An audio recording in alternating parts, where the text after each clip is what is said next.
Hey guys, what's up? It's Teeds here coming at you with another episode of our Fore Dads podcast, our 104th episode of our Fore Dads podcast. And this is our first one, a part of the Golfer Gang Network. We're excited to announce that now officially, as this has been something that we got reached out to. And honestly, it kind of came as a shock just because we've been doing this out of just pure passion for golf in general, and we started this thing over 2.5 years ago. I think 2022 fall, I Mm-hmm. think, was around Yep. then. Yep. And sorry, I'm just trying to gather all this right here, trying to shout out, let's see here, Nick Dinsmore for reaching out to us originally about this opportunity. And the Golfer Gang Network, for those of you who don't know, is a golf network podcast for the everyday golfer, the breakfast baller, the mulligan taker, and the weekend warrior. Some of the podcasts within this network focus on region of the country, while others talk about golf and culture around the world. At the Golfer Game Network, we want to provide the best golf content, not just for the elite players, but for the hackers who just like getting out on the course with their buddies, who pretty much are like us, or at least like me. Julio is more of the not maybe. Would you consider that an everyday someone that's better at golf, an everyday golfer? Would you consider that compared to obviously a hacker? I would say yes. Yeah, right. Sure. Yeah. Yeah, it makes sense. Yeah, because obviously you play every day, you should kind of be better. Unless you see some of these guys on YouTube, you're just like, how are you? How are you still? How are you so popular? Of course, and then you have the entertainment side of it. But yeah, so like I just said, this is our first episode on the Golfer Game Network, so we're really excited about that. And just want to shout them out because yeah, we're looking forward to being a part of this network. Now we're going to have access to other podcasts as well, so we might add other people or podcasts from it and do maybe like little what do they call them, crossovers, or I'm blank right now. Yeah. Little collaborations with Collabs. other with Yep. other with other golf podcasts. I think it'd be great for us to kind of continue to network outside of like our outside of, I guess, what you could consider like our cul-de-sac, pretty much. Yeah. Yep. But I mean, I know early in when we started this, we had some real big hitters with Zach from Four Dads Golf, or I'm sorry, from Four Golfer Dads. Dad Golf dads. Golf That's right. Dads. Yep. From Golf Dads, we had Patty O'Shea from Upside, and then we had Lou Stagner from. Lou Stagner. Yep. He was Yeah. the biggest one. I still cannot believe we got him after we literally had the podcast for like 4 episodes, and like on our Twitter page we had like 5 followers, and I'm like, Yeah. hey, would love to have you on the podcast. Yeah, sure. Just let me know. Yeah. What? I didn't really know what to expect. I don't know what to say. Yeah. Yeah. So it was. So I mean, this is great for us, and if you guys haven't seen yet, John just released an awesome video of him playing at Spring Valley, or no? Oh, Eagle Uh, Springs. Eagle Springs is a round that I unfortunately was not able to make. Had to be dad and take care of the kids. Mm-hmm.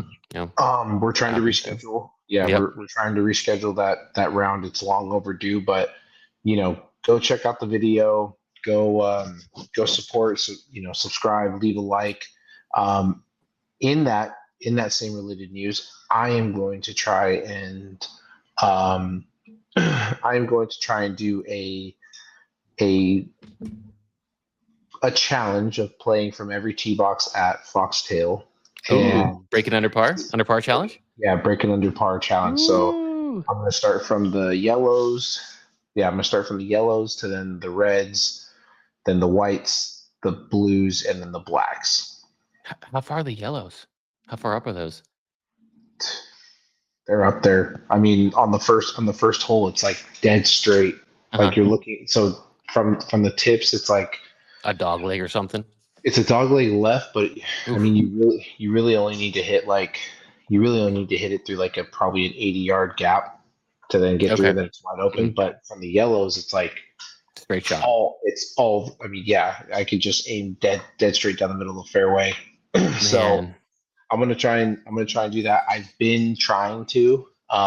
Unfortunately, I've ran into people and ended up playing some skins games, and it's like, dude, you could just do a skins game thing too, dude. I could, but it's like, I know. Then you might get annoy them or something like that. No, it's not even that. It's just not as entertaining because everybody there is like super locked in, like we're going to be playing the players or something.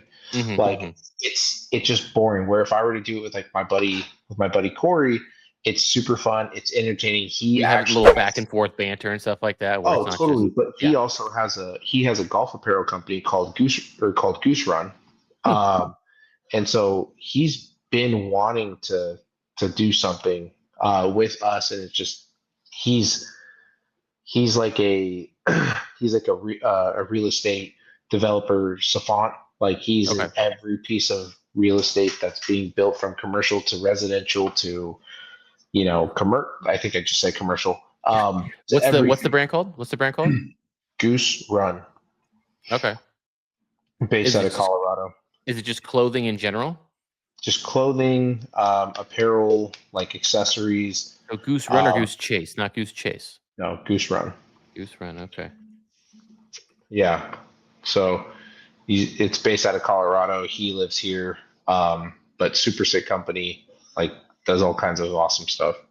But Awesome. Okay. he's yeah. So yeah, guys, that's going to be a challenge that I'm going to hopefully get started here. That would be sick. I would love to see some more Don Julio content. There's not too much out there, unfortunately, because there's a lot, but it's all on my GoPro. it's being hidden from us by the dang GoPro. But I also want to shout out one other company here, Sunday Swagger, hooked us up with some polos, dude. Some free polos, which usually we got to pay for. Just reached out to him randomly and was just asking him like, hey, how close were you to moving up to the next tier? Because like for a while there, we were just like honestly killing it. And I still to this day don't know how so many people like were buying their polos. I looked into our affiliate link, dude. We made them over like $3,500 or something like that off of sales. And they're like, Nice. oh man, like there was like we don't really have one of those. There's no like tiers or anything like that. Obviously, if you have more influencers, it makes everything easier, or sorry, more subscribers or followers makes everything easier to get actual partnerships instead of just affiliate links. We're like, hey, we'll throw you some polos your way. Just let us know which ones and what sizes. And I was like, ooh, perfect. I had my eye on like 2 of them already that I was like, okay, I gotta wait to save up for these things. Okay, now I'm like, perfect. Now I can get them. Let's go. Can't wait to. I really want to try the shorts. Have you seen the shorts? The shorts look pretty I didn't even sick. know they had shorts. They do have shorts, but they don't have my size and the only one that I want because they don't have like the traditional colors where I think they have like a dark, dark, dark charcoal, an olive green, a powder blue, um, and I think a gray, like a slate, and they have an ivory, which is the one I want, which is somewhat like an off-white, kind of Mhm. light tan pant. But that's short. That's the only one that's out of my size. And I'm like, you got to be kidding me. Like, I really want that, especially with the summer coming up. I reach out to them. They're like, I'm not sure when the new ones are going to come, when they're going to restock them. But anyway, so yeah, just shout out to them because that's awesome. I mean, we're still a small podcast, still small. I know we reached over 1,000 followers, sorry, 1,000 subscribers. We reached over on YouTube. We're over 1,100 actually, which is actually kind of crazy. Started posting a little bit of 2K25 content, and people started running, and so that was pretty cool. So yeah, jumping into the professional side of golf, the Arnold Palmer Invitational was last week. I know Julio was talking to me off camera that he wasn't able to watch much of that just because he was moving his family around, getting into a new place, and which is totally understandable. Unfortunately, golf is not really one of those sports where you can just listen to the radio, nor do we really have a radio like they used to. There's no real like, are there even apps that you can like listen to? I know there's like apps you can listen to podcasts like this, but like Well, I mean, technically, if you were to download your ESPN app, right, like it's just in put it your on pocket. loud kind of a Yeah. thing. Yeah. Well, or Yeah, you just put exactly. your AirPod in. You just put your AirPod in, and you're True. locked But in. even then, But like, but listening to it, like, oh, like it just be weird to listen to it, yeah, yeah, it's pretty much just background noise. I mean, and Mhm. yeah, I was stuck moving a bunch of heavy stuff, and I probably would have lost my headphones just falling out with all the lifting, Mm, all the maneuvering downstairs to yeah, like dude, if you could see Isis and I's like bed frame, and then you uh-huh. were to see the stairway that we had to go through, you're like, how did you guys even get that Was up it like there? a pivot situation with Ross? It was like Oh, totally. pivot. Yeah. Yeah, totally. It was like stick it straight up and then just slide it down. Oh Yeah, my gosh. it was wild. But So, so really quickly, I'll just go over it. I mean, like it was interesting. It was a great tournament. I feel like that course just is always like difficult in general because of how much water is involved on a lot of the holes, yeah. especially that par 5. Where it's just a massive like loop basically, and you can either Mhm. cut it or you could be safe and play to the right side. And overall, I feel like it was quality content, obviously, but quality like players. Markow was up there. Keegan Bradley shot a 29, the first 29 in the history of the Arnold Palmer situation invitational, on the front nine or the back nine. So no one's ever shot in the 20s on the PGA Tour on that course for a front nine or a back nine. He did it by holding out for eagle on, I think it was either 9th or 18. I think it was 18 that he holed out on, which is pretty crazy because now people were like, is Keegan like going to be the coach for the Ryder Cup, or is he going to play? Like, he's actually playing pretty good, So That's crazy. I know, right? He did pretty good, and then it was just really crazy to me because Arnold, I keep thinking Arnold Palmer, Colin Morikawa, he was leading all day, like all day on Sunday, and it was just one of those things like, okay, well, it's just gonna be him because he was always within like 2 shots of like the lead, and no one was getting close to being behind him. And I come back from doing something on Sunday. I forget what we were doing, but I didn't watch the whole thing. And I'm like, Russell Henley won. Like, how the heck did that happen? And he like eagled, had like this crazy chip for eagle. Morikawa bogeyed a few holes randomly and ended up losing by a shot, and it was just wild.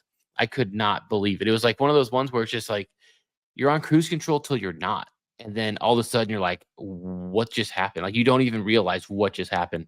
Like I'm sure Morikawa, I heard he didn't even talk to the media after the round because he I was did see so that. mad. Yeah, And I then you did. had, yeah. Sorry, go for it. No, I was just saying I did see that via TikTok that he just bolted. Um, Yeah. which is, it's a little uncharacteristic of him, but I mean, I guess I feel, it's been a while since he's kind of been on the podium. I guess I was watching Dude, wow. Drive to Survive, so I'm just Yeah. using podium.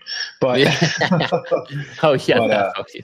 yeah, but I mean it makes sense, right? And also the other thing is too is like I feel like Colin always gets like the hardest questions too. He gets some pretty loaded questions that really, feel like it's kind of teetering.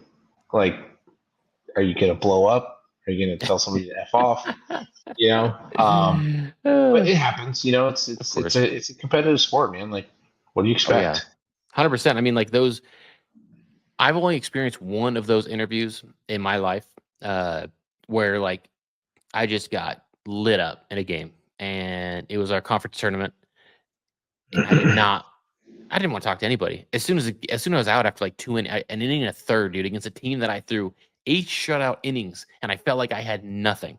Like on the road, just absolutely dominated them. I think they ended up writing about it, like in our little school write ups or whatever, and they were like, they didn't even get the ball out of the infield, and I felt like I just didn't have anything, but they just weren't able to hit me. And then the next game that we faced them where I pitched, we're in the conference championship, they were just lighting me up, and I felt like I had my best stuff. Like their catcher, that I still remember this because it's over a decade ago, which is wild. Their catcher had like a 1-4, like 144 batting average. Went like 3 for 3. Just I was like, what is going on?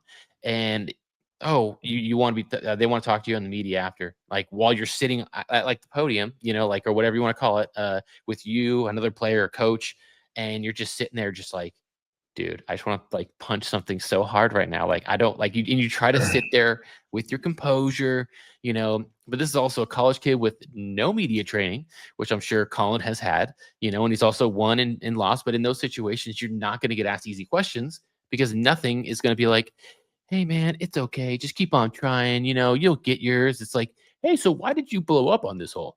What happened? It's like, oh my Yeah, gosh, dude, like, like it's every question you just want to blow up and just snap, but it's so hard. yeah. I didn't have anything like that in my college career.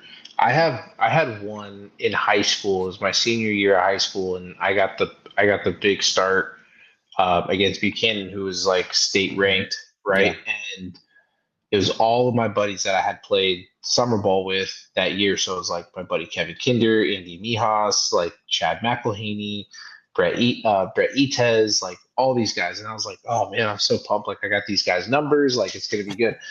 And I felt so confident going into that game. And dude, I kid you not, I got teed up. Like my best friend who officiated my wedding, Kevin Kinder, like he had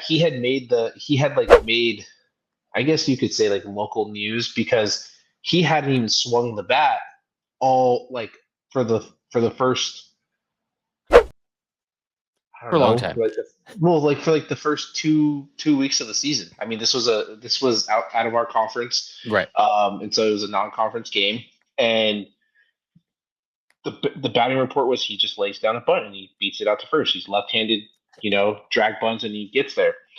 Um, he swings for the first time against me, No. triple down the line.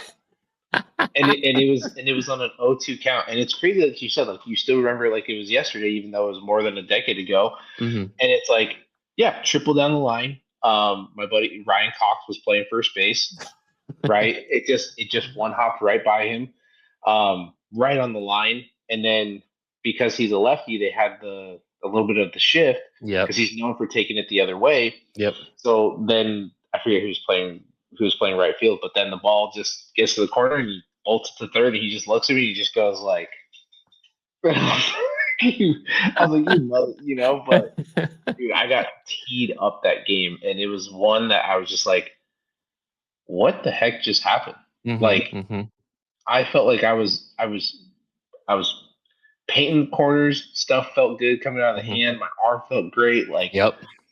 and it just looked like I kid you not, there was one ball, there was one there was one fastball that I had thrown that was right on the inside of the plate, and I felt like that ball was moving slower than molasses as I like watched it, and it's my buddy Andy Mijas, and he just rips it like dead left center field over the trees that were there, and I was just like, what's going on? And I'm like looking at the dugout, like waiting for my coach, and my coach is like, come on, kid, stick it out. And I'm like, I don't even know what to do right now. Like I feel like I'm throwing the ball great, and these guys are just teeing off of me like I'm throwing 55 miles an hour. We're cooked, chat. We are Yeah, cooked. yeah. But I wanted to share that story because I know exactly how you feel. Like I didn't have to do an interview, but it was just like it was one of those ones where I got into the bus and I sat right behind the first seat where the Mm-hmm. coaches sit. Yep. Sat right behind there and just kept my headphones on and just like head down with my with my bullpen coat on and just was like, I don't even want to talk about anything. Like I Mm-hmm. can't. I Mm-hmm. don't. It's I the should be worst, dude. I should be walking home. Right? And I mean, imagine just like that, but like on the national stage, whether it's Yeah. the World Series or whether it's just a playoff game or something like that, where you're doing really well, and then boom. I feel like that was Clayton Kershaw for a long time in the MLB. But just going back to it in general, just interviews and things like that. I feel like it's a combination of like, as a reporter, you're like, ooh, I have an opportunity to get a bit, right? To get my name out there, to get these clicks, for people to notice me. What can I say to bait them? There's a combination of them trying to bait you and then like the player themselves try not to lash out or say something stupid and that they can't use. And it's just like, it is kind of annoying sometimes, in my opinion. I always hate reporters, not just like in personal experience, but just like from what I see in general in sports. They're all about just saying whatever they can, asking the questions that are just going to nitpick at you, like, and just, trigger you to try to get you to say something that they can use to get clicks. And it's just the most irritating thing because all they care about is themselves, you know. Mm-hmm. And they always try to play behind the, oh, well, we're doing it for the fans so they get an inside scoop. It's like, nah, screw that, dude. Like, you're all about yourself. Don't make it seem like you're doing it for the fans, because the fans don't really care what they like. They know how they feel. You hit a bogey on a shot that you shouldn't, or you got like a double bogey or whatever. You're telling me that I don't know how that guy feels. I don't need to know what he's gonna say. He might throw a couple cuss words in there, but besides that, like, I'm pretty sure I know how that feels. When you expect to do something and you don't do it on a stage when you're cruising or something like that. So I always just I can't stand reporters, dude. They're just way too selfish, in my opinion. But I mean, yes, I feel bad for Morikawa. At the same time, like, everyone has to deal with it. That's it's part of being a pro sport. It's why you make the big bucks, right? Mm-hmm. Like, or the opportunity, at least for pro golf, to make the big bucks. And he Yeah. still went away with a pretty chunk of change, but I'm sure he's set for life now. But yeah, I mean, some people reacted different than others, but the Creator Classic happened today. Yes, it did. Grant That Horvat, champion at that TPC was Sawgrass. I was shocked 'cause I think it was what, only 8 holes? That was weird. They played 8 holes. Dude, I think they played 10 through 17. They ended on the 17th. I'm Really? almost positive, yeah. Um, it was funny how I just mentioned a few minutes ago that Keegan Bradley broke the record of shooting the first 20 score, a 29 on one of the front 9 and back 9. I think Trent from Barstool shot a 29 over after 8 holes.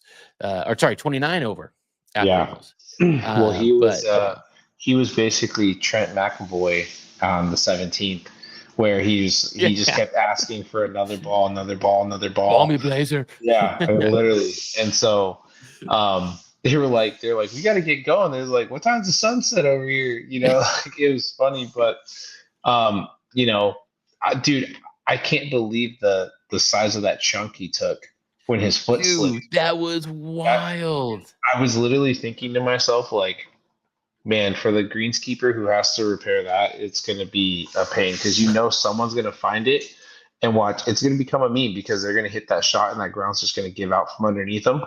But I mean, like he's And wearing tennis shoes, dude. I know like a lot of these new golf shoes his that foot don't, totally came off of the ground.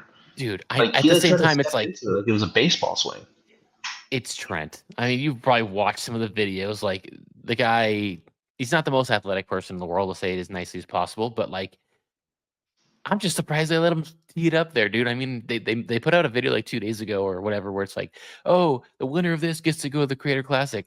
Say, okay, well, it's probably gonna be Frankie, who's probably one of their best golfers, or their new guy, Barstool Beef, if you've seen him, Mm-hmm. who claims is like a stretch golfer. I'm like, how many shots did they give Trent? I didn't even watch the video. Like, how did Trent come out there? Like, don't get me wrong, Trent seems like a great dude, good content, straight up, nice guy, but like a Creator Classic or just a tournament like this with the level of players there, it definitely made people that were like 15 and higher handicaps like, okay, this is how I perform. Okay, if I played there, okay, I probably shoot about 29. That makes sense.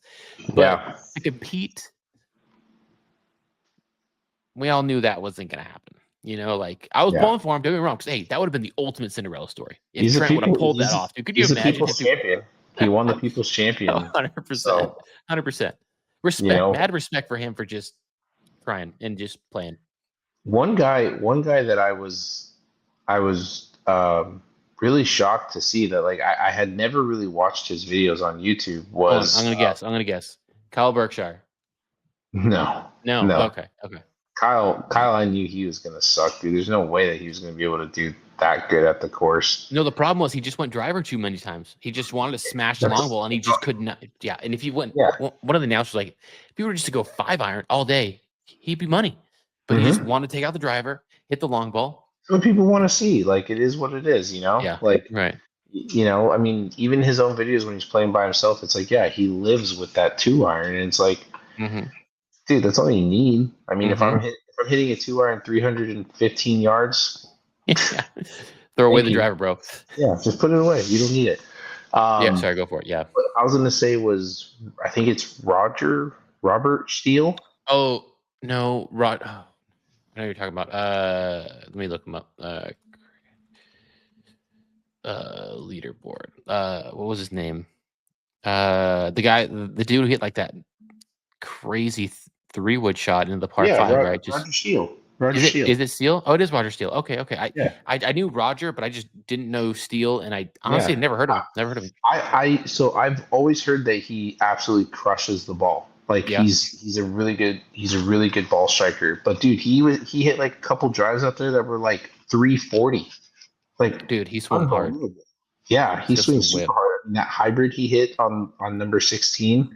Yeah, 16. Yeah, that's right. That was a hybrid Yeah. like 250. Mm-hmm. It's pretty impressive. So that was cool to see. Gabby Golf Yeah, was no idea who that is. she's like she's like a straight up just business girl, dude. She's like 17 years old. She's built everything herself, and Really? Wow. I mean she's really good. But like I feel like because she I think because she got all new stuff from TaylorMade with like the QI 35 stuff, like she was still kind of getting used to it.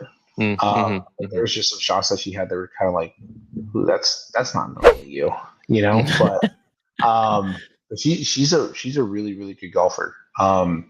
Solid, and she like, I mean, dude, she lives in the heart of Florida and is like playing every single day, so it's pretty nice. It's pretty nice, but yeah, Grant Horvath came through with the win, and he had the broomstick lab putter. That Yeah, was, it I was mean, working. well, I feel like ever since his video with Adam Scott, where Adam Scott kind of explained to him like why anchoring is so good, right? And being that he likes to putt with the claw, it just allows him to kind of really keep his shoulders steady, but make sure he finishes those putts. And I mean, it was pretty good. But he hasn't been playing shitty golf either. I mean, dude, his golf with Phil Mickelson has been pretty lights out. No, dude, he has got probably one of the prettiest swings in YouTube, Yeah. in all of YouTube. Just very fluid, very smooth. Just even when he misses, as long as if you don't see a shot tracer, dude, you would think everything just goes right down the middle. Like Oh, for great sure. swing. I know it's like again, I was talking offline with Don Julio about this. Like I've been watching a ton of YouTube golf with our new daughter, who's gonna be 3 months coming up within a week or so, and just every time she's napping, I'm just sitting at the TV, just watching YouTube golf, and I've just been obsessing over the Bryan Bros, just like the quality of golf. And almost ran out of videos because of just how much I've watching them. And they're doing like this major cut series, and they're always playing with Grant Horvat. And they just put out one at the TBC Sawgrass, I assume, because they're playing at the Creator Classic. And so they did that. And one thing that Grant struggles with a lot, at least in these videos, is putting, whether it's speed, distance control, or just reading the putts, at least compared to the other guys. And it's just crazy to see because he was able to clutch up, and he was like, you know what? I just told myself not to really overreact. Don't just get too into it, but just enjoy it. And you can definitely see that he was a lot more relaxed. And, I was really surprised that George didn't play as well, because I think George in the video in the cut series, he shot like 6 under over 2 days. He shot 3 under on the first day after having two water balls, which is insane in my opinion. And shoot under par at a premier course from the tips, and you have two balls in the water. Like that's so hard to do. And then his brother Wesley Bryant, who's the pro, who's I think a year older than us, he shot like 5 or 6 over. And I don't know how much he was playing it seriously or not, because there's no way, dude. There's just no way he's gonna shoot 6 over. He's never shot 6 over in any of these top courses that I've seen him play. It's just his short game is insane. It's so entertaining to watch him hit a bad shot, because him getting out of it is even more impressive. You're just like, Yeah. how do you can't even see the ball, and you end up like 12 feet from the hole, and you somehow drain the birdie putt from like 150 yards out. Like, how does that even happen? Like for us, we would hit 3 shots to just get out of that spot and hope that you can make up and down for a bogey. But this guy's like, he's a PGA Tour player, so it's also nice to kind of get a good side of YouTube golf where it's like top notch, like someone that's won on the tour. But I'm trying to think who else was on there. Who else was out there? Fat Perez, he had a sick putt on 17. Mhm. That was nuts. That's probably like 40 feet downhill. When he hit that, they were like, oh man, dude, like that's gonna be a slippery putt, man. And you just hope that thing doesn't roll off the front of the green into the water. And of Yeah. course, drains it, hits a little And euro. yeah, and it was like a slow dying putt Yeah. too. Like I feel like even if he would have missed that, it would have just been like maybe just a few feet past the hole. Like it Dude, was perfect speed. it had to have been like there was no other way. Like he had to leave it just at the lip, and then when it started dropping down, kind of like that like the John Rahm and what was the other guy, Dustin Johnson putt that they had, I think it was like at Memorial at like the 18th or Oh whatever, where it yeah. hit the top Yeah. and then it just slowly rolled all the way down like 50 feet or whatever. Oh, Hmm. but I mean, great content. I thought the tournament was awesome. I really enjoyed it. I wish they would have showed more of all of the players. I felt like they Yeah. didn't do too good of a job at showing everybody, especially all of the shots. Um, and then my only gripe, the only gripe that I would have with this whole thing was that they had a lot of like, what do you call them? Commercial breaks, but it was on YouTube. And if you didn't have a commercial, which like we have like a YouTube premium or whatever it's called, where like you don't have Mhm. commercials there, It's like, dude, show me the other shots while show some extra content for people that are paying for the extra stuff. Like don't just show me a scoreboard for like 30 seconds and then come back to it. Like show me, you don't even have to talk, but just show me like some other content instead of just a scoreboard for 30 seconds. That was probably my only gripe about the whole thing, but overall, pretty entertained. Yeah, it looked good. I mean, it wasn't terrible. There wasn't anything that was like super like, oh, this sucks. Like, no, it was a good tournament. Um, yeah, I was a bit shocked that the Bryan Bros didn't do a little bit better. I totally was kind of thinking that they were going to be like, you know, real contenders, and looked like it was just struggling. So hopefully, if they were having a hard time, hopefully it's a tough time for the players as well too. Right. Yeah, we'll see, dude. We'll see. There'll be a good tournament coming up. I mean, now we can bring it up. TPC at Sawgrass, the Players Championship, the 5th major, that is coming up this weekend, and it's really cool because I feel like every year it comes up on my birthday weekend. So, honestly, that would probably be a great course to play. But with how expensive that course is, too, was like every year they always bring it up how expensive it is. 850. So ridiculous, dude. Like to play a round of golf, like you better give me a driver for my golf cart. You better give me a caddy, but with on top of that, with like a box of whatever golf balls I want, free range session and a meal at the turn, like at least. And I'm not saying like a hot dog or a glizzy or whatever the kids are calling them nowadays, but like some meaningful, because I mean, that's a chunk of change. Yeah, it's a great course, but I think Pebble only charges like $600, which is not only, but No, 750 with a cart. jeez. And Yeah, but when you wait really quickly, when you play Pebble, do you have to use a caddy or no? it's very highly suggested that you do. Well, of course it's highly suggested, but I mean, like, is it like if you don't, like, you're looked down upon like the whole round, like everyone just like you're just treated poorly because like you're not paying one of their employees, or no? No, I wouldn't say that. It's just more of like that. Those greens are so hard, and if you really don't know your way around it, it just like That makes sense. yeah, it's just kind of hard. Like it's just kind of hard to expect yourself to do really well if you don't know the undulation and the way that things naturally want to move. Where these guys, they're out there every single day. They know it like the back of their hands. So Right. you No, I know, get that. Sorry. Continue. I was just curious, just good. Since yeah, we're no, closer to Pebble. I think it's pretty standard. Yeah. To be completely honest with you. But yeah, man. Other than that, like I got some pretty high expectations. I'm honestly thinking, um, I don't know why, but something about Jordan Spieth makes me feel like he's gonna shock some people. Well, it would be nice to see him get back to where he was Mm-hmm. long time ago. I feel like now to pick up. I think when he's the PGA Championship to complete the Grand Slam, the career Grand Slam, Yeah, should I say? yeah, But yeah, dude. I mean, just this course, just in general, there's just like a lot of iconic holes. I've played this course thousands of times in Tiger Woods PGA Tour. Now PGA Tour 2K, and I'm so familiar with it. Just a beautiful course, great players, and what was it? It was actually something kind of crazy. 2022, Cam Smith. Remember Cam Smith, Australian. Now he's in hmm Live.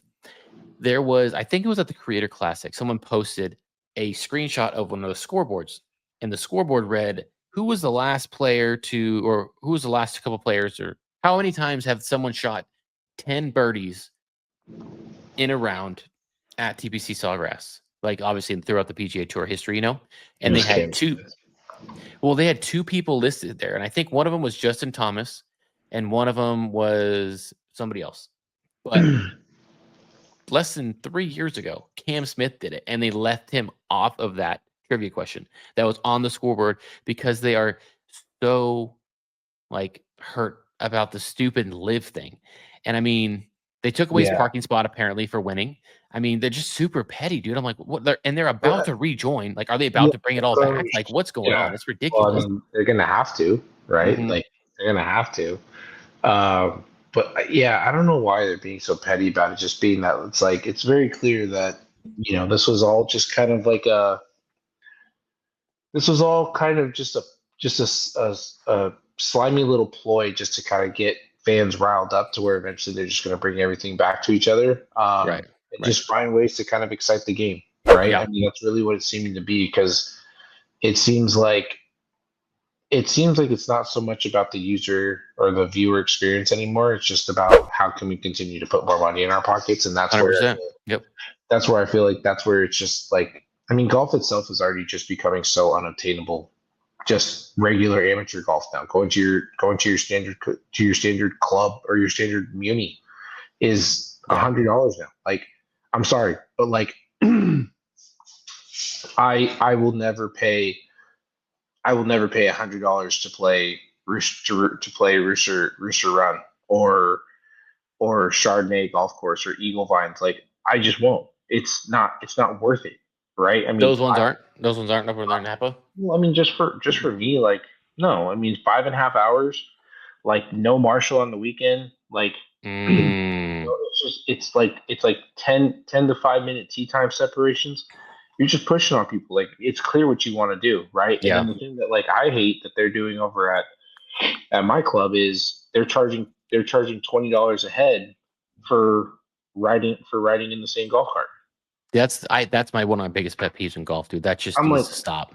yeah, I'm like, what? Like, stop cart gouging. Who cares? Like, it can't cost you that much Mm-hmm. to maintain these carts. If anything, and again, I could be completely out of left field with this too. But if anything, like, take down people's driver's licenses to where if they're going to go and destroy a cart, you are fully legally liable to 100%. There are destroy a cart. courses that do that. There are a few that Yeah. actually have a waiver and tells you how much stuff costs, like a cart in a lake. You have to pay Mhm. for the new battery and all that Yep. stuff, like a couple grand. So Yep. yeah, Yeah. 100%. It's just getting to a point where it's just like, like, at this point, you might as well just join an entry level country club.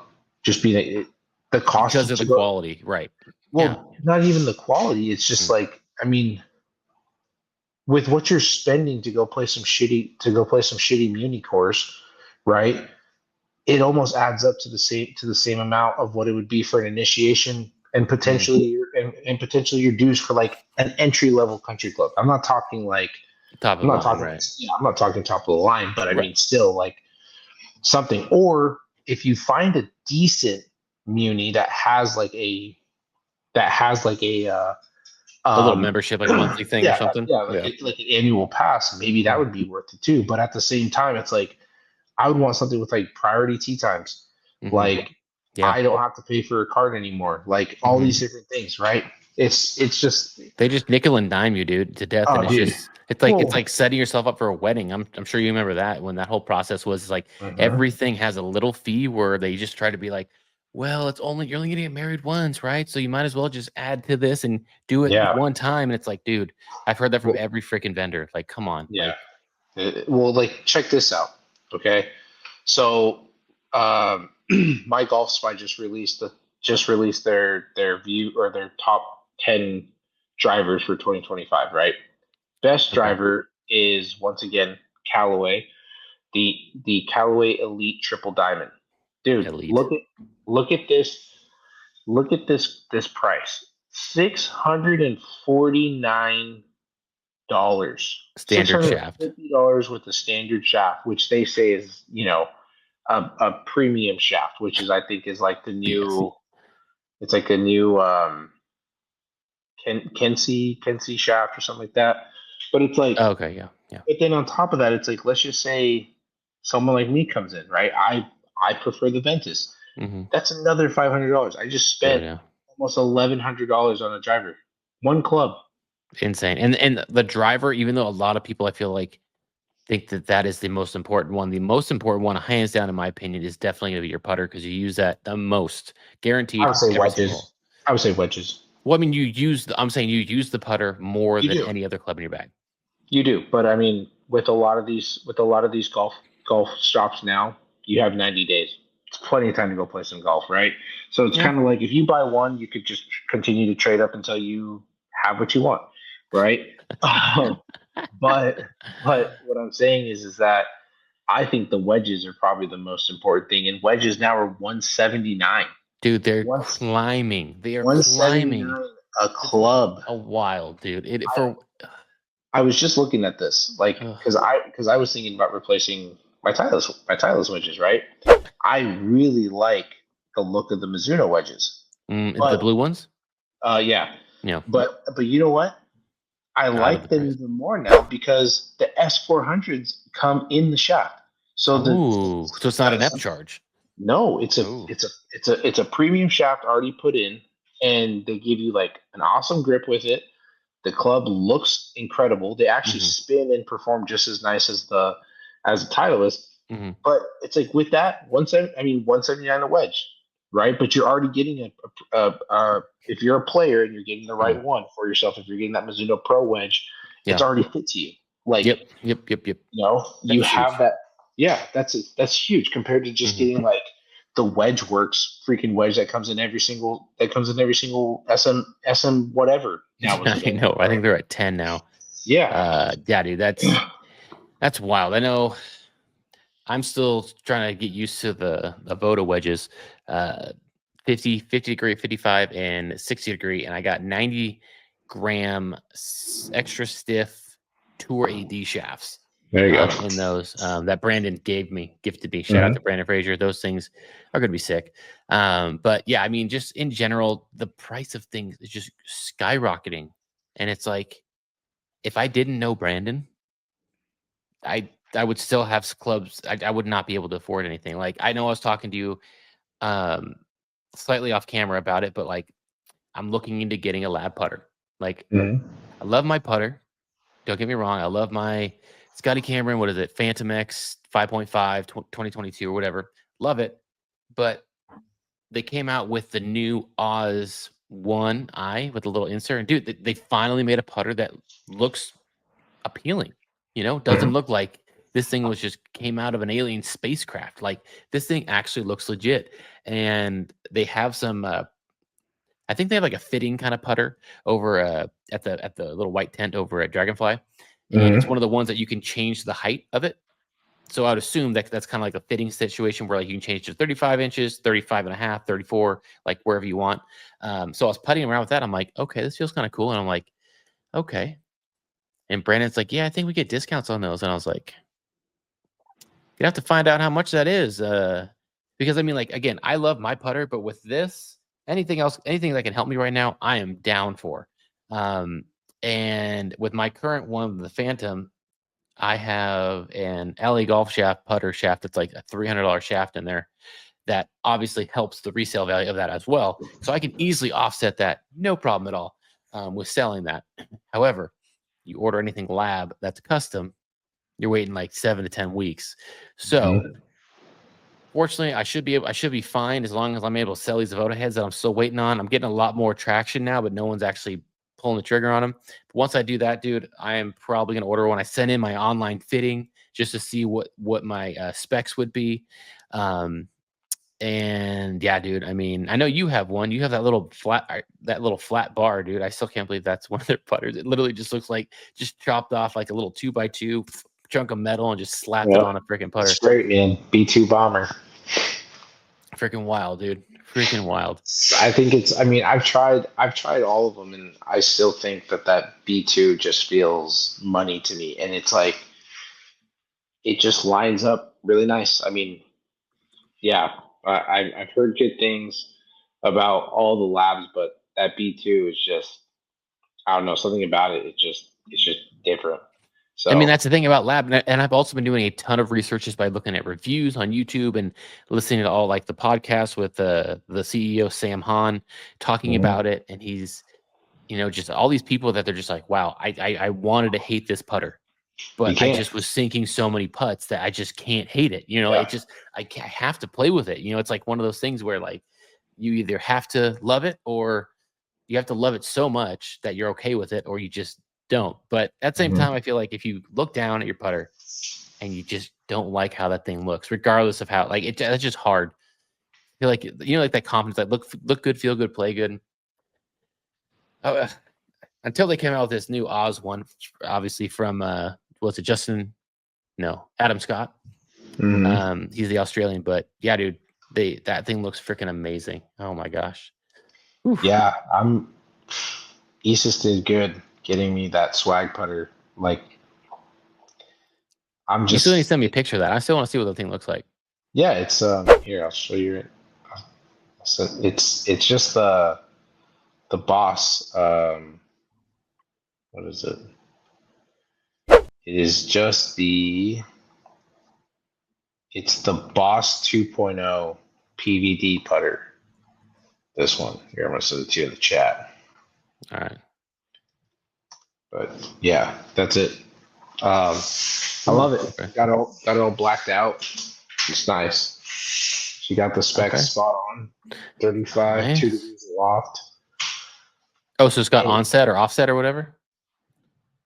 It's pretty square. Just the face. We said 2 degrees. What's the 2 degrees? 2 degrees of loft. Oh, so it goes up a little, like a little. Yeah, okay. It's pretty strong. Like most putters come at like 3 to 4 degrees. Okay, gotcha. Yeah, so it's pretty strong. So it's like just short back, long through. Nice. All right. Well, to wrap this podcast up, and again, our first one from the Golfer Game Network, predictions for the Players Championship. Who do you want to win? Who would you like to win? Let's just go with that. Let's go one player. I know we usually trail off and usually pick like 3 or 4. One player that you want to win, and one player that you think will win. If it's the same one, that's fine. But I know usually that for me, that's always 2 different things. The player that I would love to see win. It's a shot out of the sky, but Joel Damon. Ooh, okay. That's like my wish. Like I'd love to see him win. A player that I think is going to shock some people is going to be Jordan Spieth. I feel like Jordan's kind of been on to something a little bit, and I think this might be the course that kind of plays to the way he's been playing right now. Mm. The guy I expect to win is a Berg. I was just thinking him. I was thinking about him as well. Yeah, Ludwig Haber. Yep, Haber. Yep. That's the guy that I'm thinking he's gonna win. He's gonna own it. Yeah. Okay. Yeah. I mean, dude, he has got such a pretty swing, and I haven't looked into his career, his life, or whatever. I'm like, dude, he's got an incredible resume. Well, not just that, but he played for Team Europe, and I'm like, you listen to the guy talk from obviously, like a full swing. And I'm like, you don't sound European at all. Like, it's not like you were born here and you were born in Sweden, and then the second you were born, you just came right to America and never left. Like, there's no way you learned that. Okay, good picks there, solid picks. Let me think. Trying to look at the roster right now. I mean, a lot of names on here. Actually, one guy who I would like to win, which would actually be kind of cool. If I'm not mistaken, Carl Phillips. He's the guy who just signed. I think he's the first professional golfer to sign with Sunday Red. He was the first one.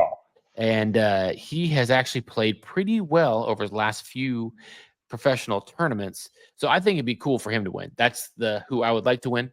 Obviously, I have other people in mind, but I'm just going to hold it to that because I said we just won. Who do I think will win? Without saying Ludwig, I don't want to be that guy that's just going to repeat the same thing over and over again. Man, I mean,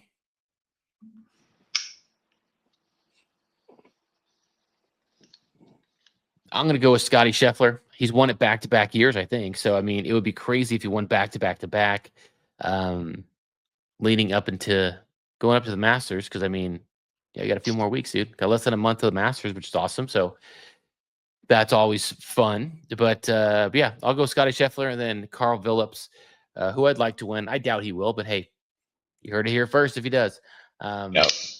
But yeah, anything else you want to mention or talk about before we end this podcast? Nope. Okay. I'm all good.